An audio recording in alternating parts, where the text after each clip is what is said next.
Hello everyone, Floppy Waffle 69 here, and welcome back to the channel. Today we are going to be featuring the latest battleship that is costing you an arm and a leg to World of Warships. This is the Tier 10 Soviet battleship, the Sibir.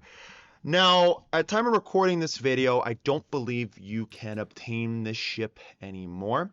This thing was, I believe, costing you 40,000 doubloons. Ouch. And that translates to, is it just shy of $200? I'm not 100% sure on that, but regardless of how much this thing costs, it's just like, well, of course, how much it costs. It's just not worth it. For that price alone, that is a joke. And I'm sure we'll see this ship again, some way, shape, or form later on down the road.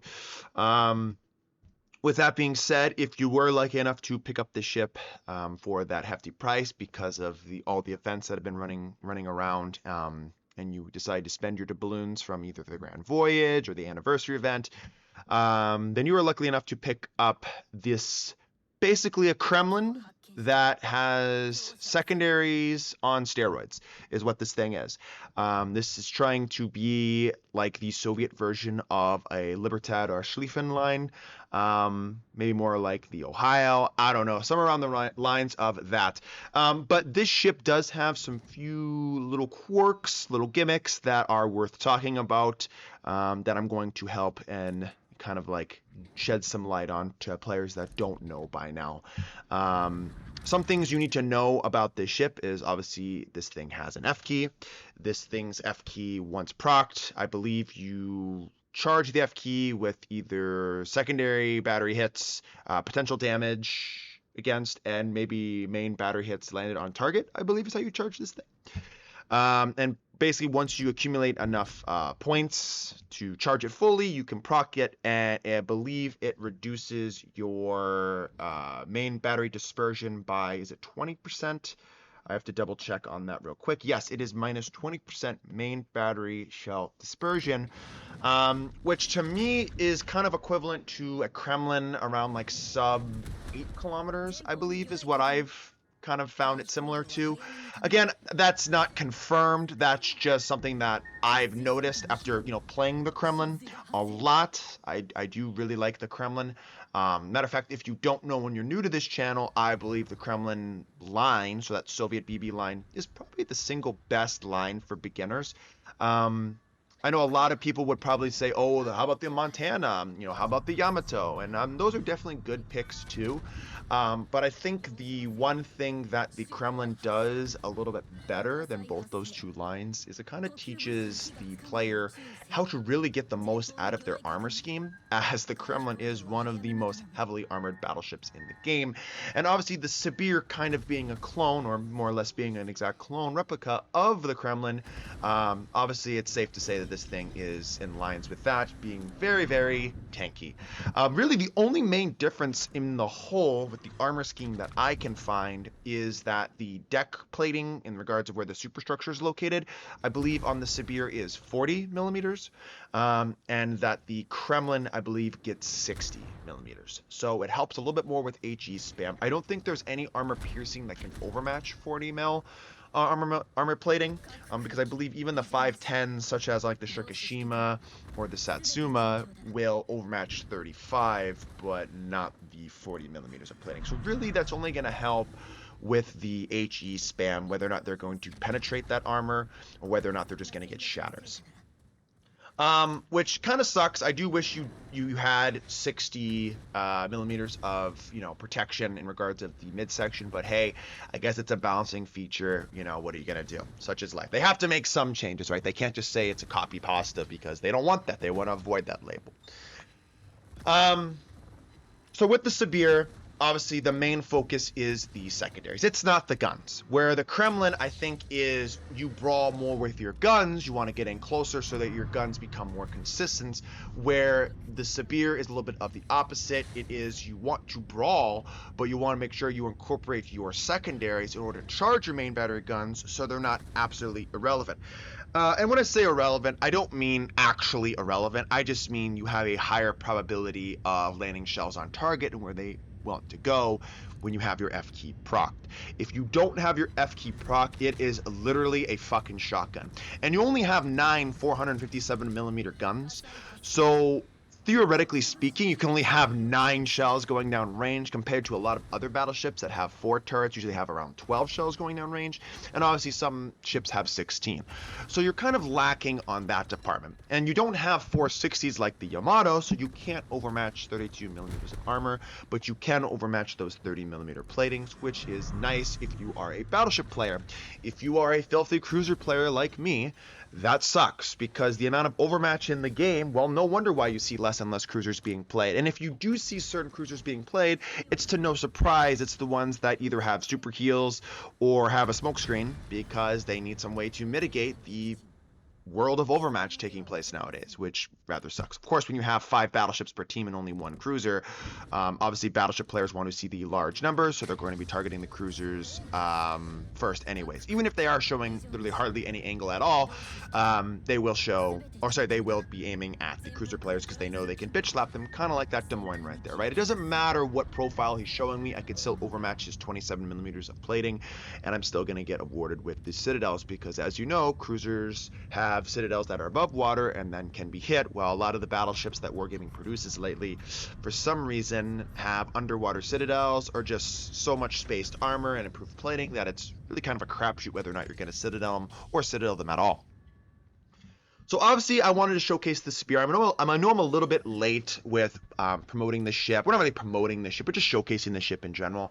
I know a lot of other content creators, a lot of bigger name guys, are obviously playing the ship, and for good reason. They're showcasing the best of this ship and what this ship can do. But I'll be honest with you, to make this ship work, at least for me, at a minimum, you need a 14-point commander, just because of the secondary build. Not just with secondary ships, like focus ships in general. The only one that really can get away with that at the moment is the Libertad line, just because your F key is so fucking absurdly strong and overpowered that you really can mitigate if you don't have both secondary skills. So that's the tier 3 and the tier 4 slotted secondary skills. And also, here's one of those LOL moments on the Yamato's cheek. I guess I didn't aim far enough ahead and I got 4 ricochets. But hey, such is life, whatever. Fucking nuke me from either Shimakaze torpedoes or from the Yamato's main battery.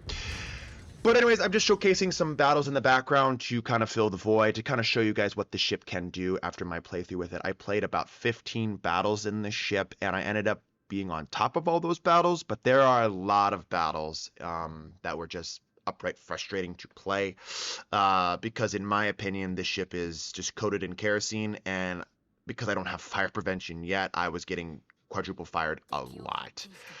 So definitely fire prevention is a captain skill I would highly recommend when you get the high enough level captain. But I know a lot of you are probably going to be bouncing commanders. Obviously, this is a special ship, not a premium ship. You don't get improved income, but you get one of those special ships, so you can still bounce commanders. So with a higher level commander, you're going to be getting a lot more out of the ship.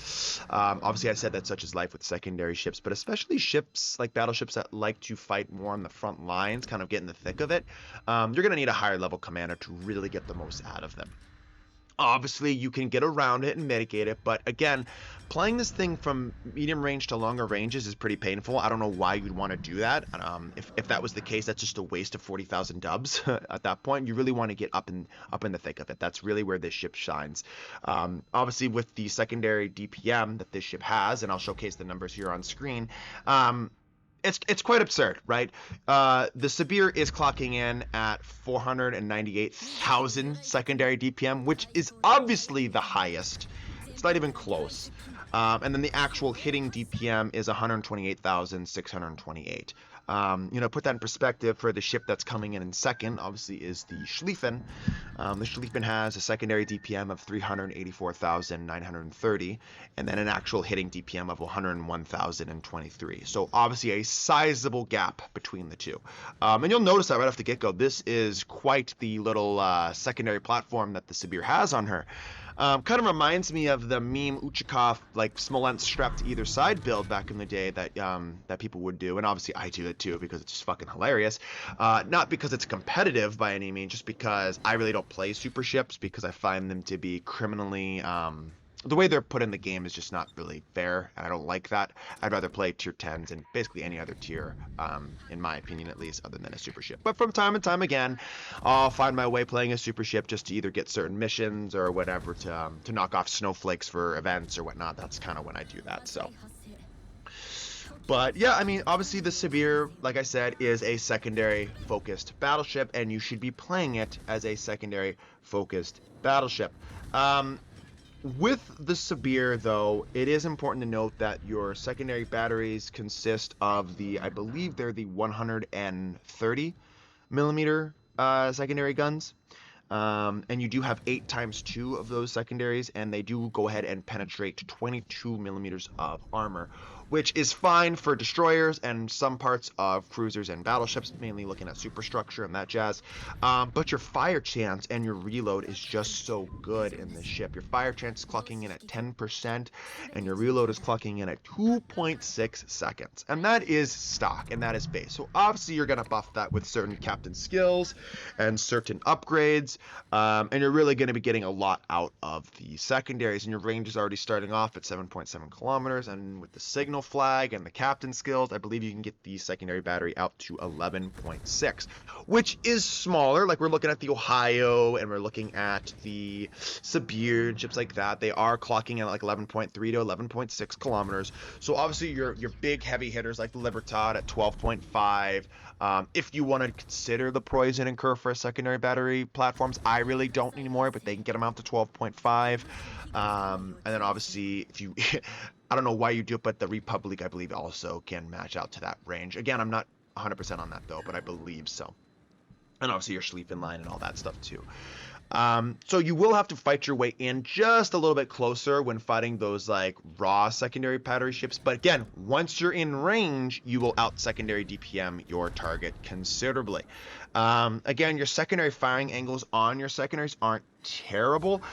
Really the only ones that are going to be kind of a hassle to get on target are your midship centered last 2 secondaries there just in front of the 3rd turret. Those only have a 40-degree firing angle when pointing forward, so you are going to show a fair amount of broadside. But again, because your ship is so heavily armored and the shape of the hull is more like a U, I mean, how thick your belt armor is, you can get away with bloody murder if the enemy doesn't have a high penetrating large caliber gun, or improved ricochet angles or anything like that. So you really can get away with over angling in the ship. This might be one of the only battleships in the game that you can get away with over angling. But again, it's going to teach you, if you've been playing the Kremlin like I have and absolutely adore that ship, then you should be familiar with how to angle the ship to get a lot of ricochets out of your Soviet BBs, right? So anyways, let's talk a little bit about the main battery on the Sibir a little bit, because sometimes I feel like this ship is often labeled like its main battery is irrelevant, and where I'm not necessarily going to disagree with that statement, you still have 457 millimeter guns, and you still have that F key. So once you're able to get in those brawling, those advantageous positions, and you're able to proc the F key, the accuracy isn't terrible, honestly. And you will, I think, reliably hit the target and where you want to go, especially getting those juicy Citadel ribbons, which is super nice. Again, if you are playing without, or shooting, excuse me, without your F key, yeah, it's pretty painful, guys. It's pretty painful to try to deal with the main battery dispersion. And deal with where your shells are actually going, because they're probably not going to be going anywhere in the realms of where you want them to go, except for the one deviating shell, the compensating shell, the pity shell. You will get that shell still, and I swear to God that is coded within the game for Battleship players. Honestly, I wholeheartedly believe that. Obviously, your Sigma is coming in at 1.7, so I would say your standard Sigma for a decently accurate battleship is between like 1.9 to 2.0 Sigma, or 2.05. That's kind of where the vast majority of battleships lie. So this ship is a little bit underneath that. So again, the consistency of your shells not being consistent in where they're going to be, going, or where they should be going, it's going to be a little bit of a larger ellipse, and they're not going to be going where you want them to go. Okay. But just, again, it's a compensation factor because your secondary battery is pretty fucking strong. Is basically what I'm trying to sell you guys to. Is this ship is very strong. And the final thing that is worth talking about, well, not worth talking about, but should be mentioned about the Sibir, is the time-based heal consumable on the Sibir. And then this is obviously Wargaming's latest gimmick that they have thought up in the workshop of Wargaming and the infamous box of gimmicks that they come up with. And obviously, as we know, when Wargaming comes out or comes up with a new idea, they put that shit on everything. And for some examples of that is, remember when the F key was first came out on the first ship. I mean, that ship went out on everything from the Pan American lines, then the Libertad line, and the Wisconsin line, and we saw it in the super ship. So there's like with alternate firing modes and all this stuff. Like they love that. And then with some of the consumables or some of the other gimmicks are like obviously going over my head right now, but then we're on the latest one is the time-based consumables. So you have the Sibir with the consumable heal, you have the whole Burrows line with the smoke, you have the Laffy, the dockyard ship with that time-based smoke, and you have the Bridgeport now that's going to be having the time-based main battery reload. So you can kind of see that it's like their latest thing that they cooked up there in the development office. So, and they're throwing that shit on everything, right? That's their thing. But how strong is this consumable? And I've seen a lot of different topics, like a lot of debating about it, and I really want to clear some air on this particular gimmick, and I'm going to say that it's not as strong as you think it is. Yes, it can heal a lot back. I think you can heal back 50%. It heals back 542 HP per second. You have to use it at a minimum of 14 seconds before you can go ahead and turn it off. And I believe there is a little bit of a cooldown time in between the two, like a 30-second or something like that. I can't remember the number off the top of my head. And then your total usage is around 100 seconds, which clocks out to what, 1 minute and 40 seconds, which I think can be buffed with certain captain skills and or upgrades if you choose to do that. So yeah, the heal is strong, and it's definitely going to be used to compensate pushes. And if you need be, the thing that makes it really strong is if you're in a really tight pinch, you can go ahead and use basically all of your consumable up at one go, which will create a very survivable platform for you, especially if you were in the thick of it. The problem is with this particular gimmick that I find in this particular game is the player base. The player base doesn't understand how to utilize this gimmick, just like we've seen this with the Burrows line. I've seen this on the Laffy. Once they use the consumable, they just don't ever turn it off. And if they do, they let it run for way too long. So basically within the first 5-7 minutes of the battle, those ships, the Sibir included, the Burrows, whatever, are basically out of their gimmick. Which I think has given this ship the impression of that it's weak, which it's certainly not weak. But then again, you see certain YouTubers play this thing and they make a push against 5 ships, and then people are thinking that this ship is insanely broken and strong. This is my opinion on the ship, and this is incredibly important to understand because this is after playing 10-15 games in her. This is after playing her in ranked, after reading multiple and watching multiple reviews on this ship. I'm trying to conglomerate, try to sum up and summarize all these different reviews, not to name drop anybody because I don't think that's fair to them. I'm not going to do that on this channel because I think you should listen to everybody, and then obviously once you take everyone's opinion in, throw it all in a can, do whatever works for you, and then come up with your own opinion, okay? And this is my opinion on the matter. I don't think the Sibir is as busted or as broken as people are, are saying that it is. I definitely think it's a strong ship, but it's definitely going to be heavily reliant on the situational awareness and knowledge of the captain in order to make the ship work. Again, secondary ships have been very dumbed down, especially with the Libertad line, so that even people that are basically brain dead can play the ship. And the Sibir has that capability as long as its heal is up. If its heal isn't up, I actually find this ship to be going down relatively quick, especially because a lot of people don't understand how to angle their armor and they just sail flat broadside, which I'm never going to understand for the life of me how and why people do that. Maybe it's because of greed, maybe it's because of selfishness, maybe it's because of lack of understanding of the game. I don't know what it is, but I have noticed this. So, and that's my opinion on the ship, is I don't think it's as broken as a lot of people say it is. I do think though, and this is taking a lot of, courage for me to say this. I think it is a better ship than the Kremlin. I know, I'm sorry. I think the Kremlin is going to get and yield better results across the board in more game modes and in more situations, but I think the Sibir, especially when it comes to one-on-one, is going to take that ship night and day. Now, the only thing the Kremlin has going for it over the ship, other than its improved deck armor at 60 millimeters, is that damage control party, the fast acting. But again, you could say and argue that, hey, once the damage control parties are gone for the Kremlin, that thing is drastically reduced in its combat effectiveness, and you are absolutely right.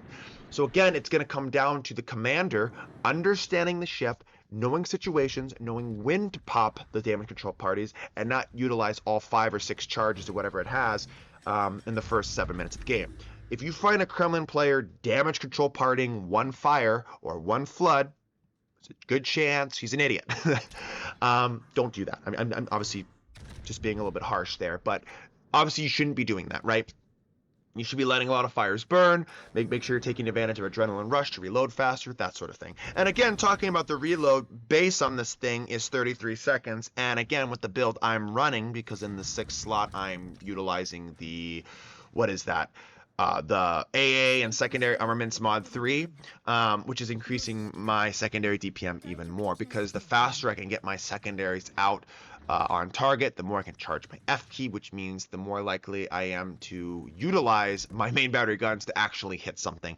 And you're seeing good examples of a pre-kited cruiser, especially like the Brennus, which is known to be an incredibly good damage farmer, especially in the kited position. Obviously the Henry is too.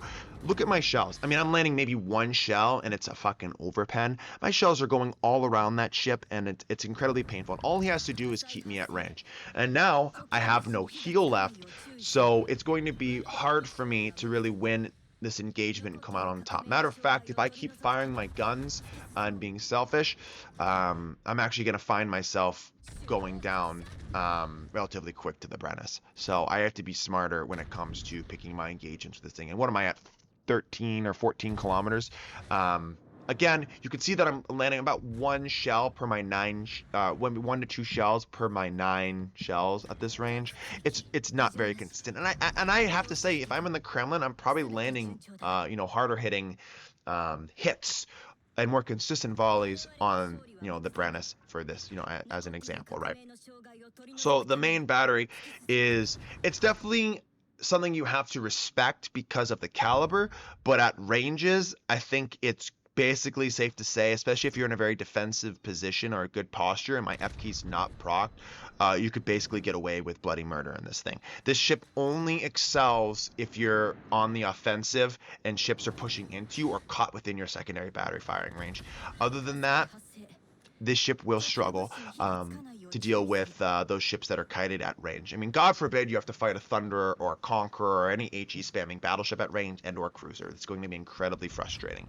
But if they happen to push into you and your secondary battery is going, as long as you have your heal up, yeah, you're quite the force to be reckoned with. So, but again, that's just my opinion. Obviously, if you have a different opinion, I would love to hear potentially why you think that this ship is so broken and overpowered. It's definitely interesting, that's for sure. But yeah, just to sum it up, I just don't think this ship is as broken as everyone says it. Everyone was crying bloody murder about this thing, and I don't see it. I do not see it. So. And then going into the final game that I have to show to you guys was just 3 games that I've played. Again, this one is another good game. None of these are E-ranks, and I don't think any of these games by any means are like phenomenal games. They are simply here as background footage to show you basically and sum up what this ship can do. If you're looking for world-class gameplay on this ship, there is plenty of videos out there of this thing absolutely decimating and pushing into the enemy team and coming out on top. I sadly haven't had any of those games yet. Or any games that I'm willing to show you that I had, because in more or less I am pushing and I am tanking a lot of damage and doing a lot of damage, and we end up winning because of that push, but nothing incredible like you've seen other YouTubers do, right? So, I'm trying to think if there's anything else to really talk about the Sibir. I'm pretty sure I've touched on the FK, I touched on the heal, I've touched on the different armor schemes, I've touched on the guns, obviously touched on the secondaries. But I think basically what it comes down to with this particular ship is going to be when and when not to push. And that, again, that's going to be through trial and error, knowing the enemy on the flank, knowing where the enemy destroyers are, and then making the decisions accordingly based upon that. Again, your ship doesn't handle particularly well, so you're going to have to deal with more of a sluggish rudder shift time and a larger turning circle radius. So just make sure you honor enemy destroyers, know where the torpedo threats are at all times, so that you plan accordingly.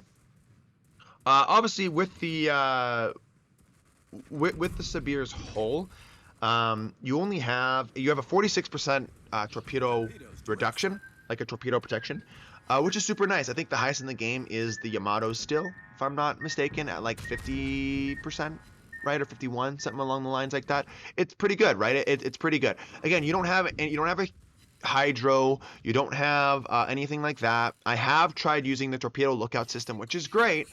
But again, with the build that I have on my captain, if I also choose to use the torpedo lookout system, I have a base detection of 16.5 kilometers, which I've tried to utilize, and I can tell you that that is probably not the play, okay? Probably not the play. Again, if you're in a more confined game mode, such as ranked, yeah, maybe it's worth utilizing, but in a game that usually has around 4+ battleships, 12 enemies on the team with a sub and an aircraft carrier, yeah, I mean, it's probably not the play, right? So, again, I mean, I'll be honest with you guys, this push that I'm going to be doing this game, probably shouldn't have done it, and if it wasn't for the Shimakaze smoking me, and me holding back and not firing my main battery guns while in the smoke, I probably would have died. So a big thank you to that Shimakaze player for smoking me up. But again, I think these videos highlight the raw power of the secondary battery, and that's really what I wanted to do, especially with this particular video, go ahead and showcasing that. Obviously, your superstructure is quite large and easy to pinpoint, so kind of similar to the Grosser Kurfürst, for example, though not quite as large. Enemy cruiser players are ships that are, HE spamming will be able to hit your superstructure or, AP chunk you pretty damn hard. Obviously, a kited Libertad is incredibly frustrating to deal with, especially when my secondary battery is nowhere near hitting that target. But again, when you're getting the maximum bonus from your secondary battery, hitting a Holland at 8.5 kilometer range and as fast as my secondaries are firing, absolutely melt the damn guy. So again, showcasing you how incredibly strong the secondary battery can be, especially against destroyers. If you are an enemy destroyer and you find yourself within range of a Sibir's secondary battery, you better be careful, and I would try to immediately fall off or disengage because it will absolutely melt you. Now, to kind of summarize and sum up the Sibir, okay? I don't think any ship in this game is worth 40,000 doubloons, okay? I'm gonna say that right out the gates. But, especially the Sibir, the ship ain't worth 40,000 doubloons.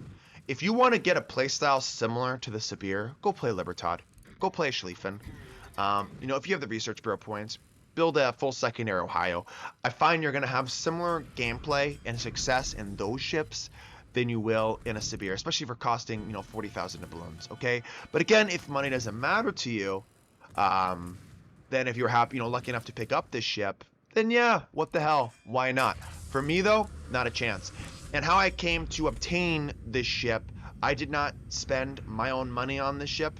I got it in other means. That's all I'm gonna say by it. But just know that I sure as hell would not be spending 40,000 doubloons on this ship. It's just not worth it at all. And that's kind of my final thoughts on her, because I think you could get similar, if not better, results in other ships that are basically you can unlock for free by just playing the game and going down tech trees, right? So, anyways, guys, that is my take on the Sibir. This isn't really a review, more or less, just kind of like a look at through the lens of the Sibir, just so you could kind of understand what this ship is and what it does well. I'm sure it didn't really need an introduction to anyone. I know there's been a lot of content floating around about this ship already. I'm sorry, I'm kind of late to the party.